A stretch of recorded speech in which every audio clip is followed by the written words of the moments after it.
potentially dangerous weather situations. Specially built receivers can be automatically activated by the signal to warn of the impending hazard. Tests of the signal and receiver's performance are normally conducted by the National Weather Service between 11 a.m. and noon Eastern Time each Wednesday. If there is a threat of severe weather, the test will be postponed to the next available good weather day. Reception of this broadcast, and especially the warning alarm tone, will vary at any given location.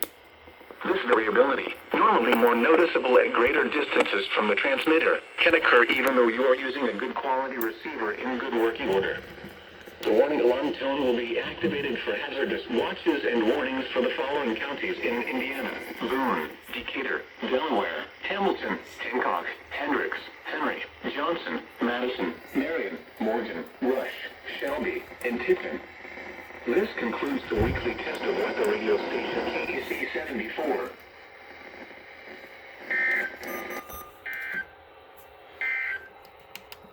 And now a look at your forecast for Indianapolis and central Indiana. West of today, sunny, highs in the mid-80s. West winds 5 to 10 miles an hour.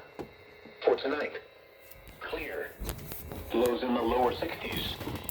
South winds up to 5 miles an hour. Thursday, sunny, highs in the lower 90s. South winds 5 to